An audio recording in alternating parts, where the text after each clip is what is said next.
warahmatullahi wabarakatuh. Saya Waalaikumsalam warahmatullahi wabarakatuh. saya Ananta Saka Utama, perwakilan dari kelompok 2 dari Universitas Profesor Dr. Hamka. Saya ingin mewawancari keluarga Bapak Samina dan Ibu Kasifa sebagai bagian dari tugas mata kuliah Muamalah yang berjudul Keluarga Sakinah. Baik, saya langsung mulai saja. Bismillahirrahmanirrahim. Saya ingin bertanya, bagaimana pendapat Bapak dan Ibu mengenai komunikasi antara orang tua dan anak di dalam keluarga?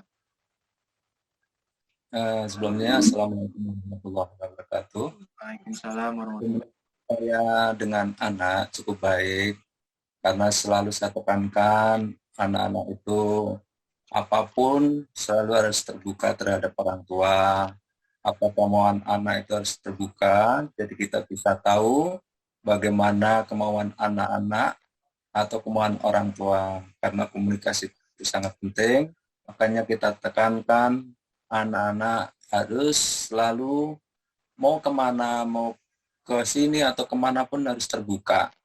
Harus bicara apapun, kalau jangan ditutupin. Jadi kita komunikasi selalu penting bagi saya. Baik, Pak. Sudah jelas. Selanjutnya, apakah Bapak dan Ibu sering berkomunikasi dengan keluarga, dan bagaimana cara Bapak dan Ibu berkomunikasi dengan anggota keluarga? Jadi pertama pertanyaannya apakah sering, dan kedua caranya seperti apa berkomunikasi dengan keluarga? Oh, itu sangat penting. Itu sangat penting. Saya sering sekali komunikasi sama anak.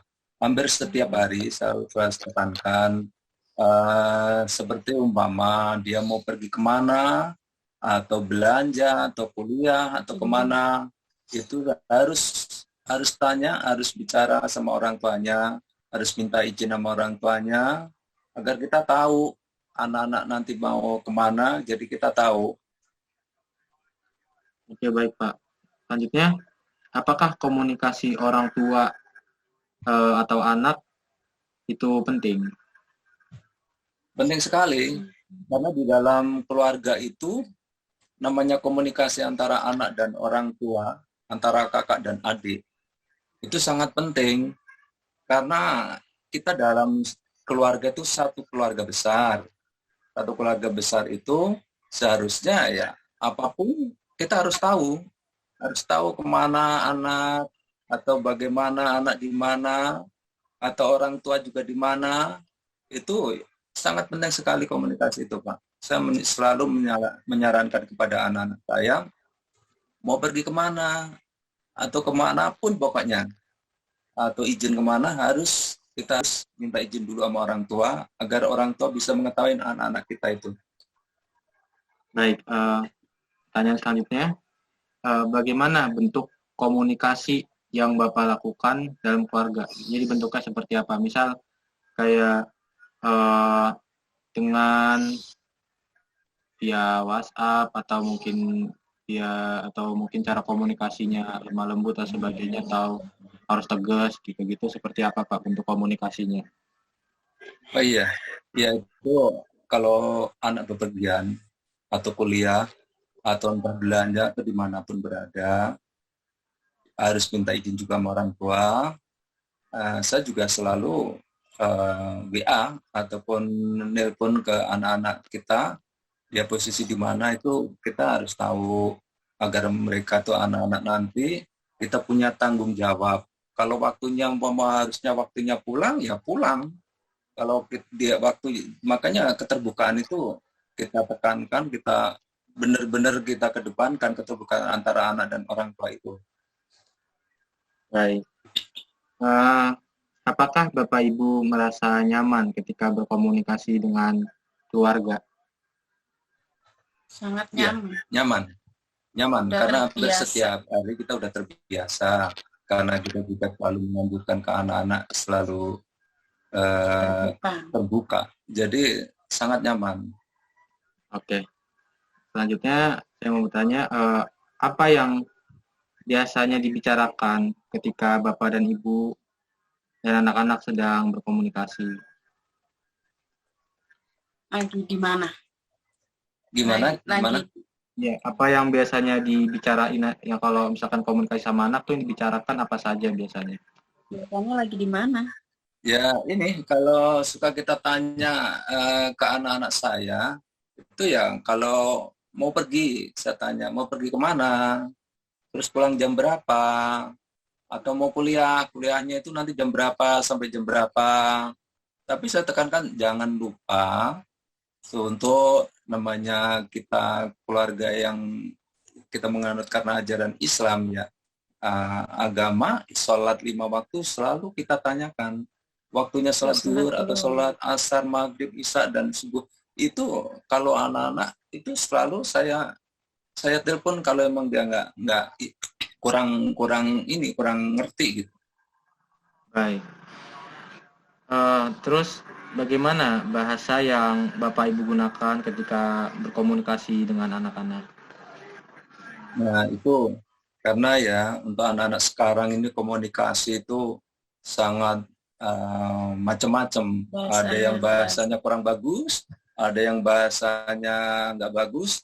Tapi dalam keluarga saya tekankan dari kecil sampai besar, sampai nanti sekarang ke depannya, itu namanya sopan santun, bahasa yang balus, itu harus punya sopan santun, entah ke siapapun, entah kepada teman, saudara, atau kepada adik, kakak, itu harus sopan santun. Yang saya tekankan itu.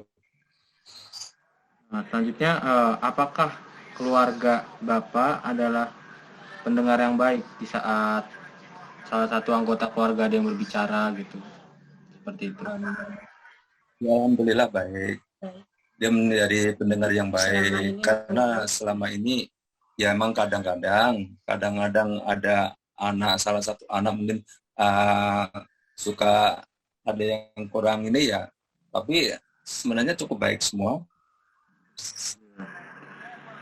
Selanjutnya saya mau bertanya, bagaimana kondisi keluarga Bapak sekarang dibandingkan dengan keadaan yang dulu? Apakah ada yang berbeda atau berubah atau masih sama saja gitu? Dari apa yang Bapak pernah ajari atau mungkin pernah didik gitu? Emang sangat berbeda. Karena dulu kita kan punya anak masih kecil-kecil, diarahkan, ya dididik dari kecil itu hingga dewasa ini, alhamdulillah anak-anak sekarang ya udah pada nurut sama orang tua.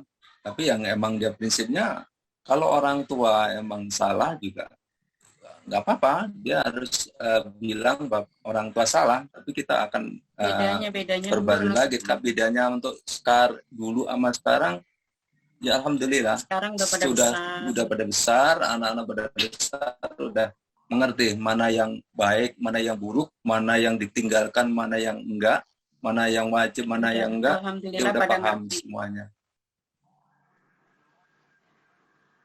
Dan yang pertanyaan terakhir, apakah komunikasi Bapak dengan orang tua atau anak-anak Bapak sudah sesuai dengan yang Bapak harapkan? Dan selanjutnya apa sebenarnya yang Bapak harapkan dari keluarga Bapak gitu? Saya harapkan anak-anak ke depan bagi keluarga saya itu terutama kita jadi anak tuh jadilah tauladan kepada sesamanya, hargai sesamanya, dan ke depannya juga terutama di agama saya tekankan itu penting sekali. Sholat 5 waktu dalam menghadapi zaman sekarang ini, dia harus tahu situasi dan kondisinya. Alhamdulillah keluarga saya, keluarga Samina lumayan sudah bagus. Maksud saya dari anak-anak juga nurut. Jadi saya ingin sekali menjadi keluarga yang sakinah, itu yang keluarga yang selalu tentram, selalu damai, selalu menekankan kebersamaan antara anak dan keluarga sama orang tua. Komunikasi juga penting. Mudah-mudahan untuk selanjutnya menjadi anak-anak yang bermanfaat, bagi keluarganya, bagi sesamanya, dan terutama di dalam agama itu harus kita tekankan untuk sholat 5 waktu yang selalu kita tekankan. Oke, baik Pak, sudah jelas. Terima kasih Bapak dan Ibu Samina atas waktunya untuk membantu saya sebagai mewawancarai Bapak dan Ibu. Semoga apa yang Bapak bantu dan harapkan bisa tercapai, dan semoga Bapak dan Ibu keluarga sehat-sehat di masa seperti ini. Semoga semuanya sehat-sehat. Baik, itu saja Bapak. Terima kasih atas waktunya Pak. Kalau ada kurang, mohon maaf. Wassalamualaikum warahmatullahi wabarakatuh. Waalaikumsalam warahmatullahi wabarakatuh.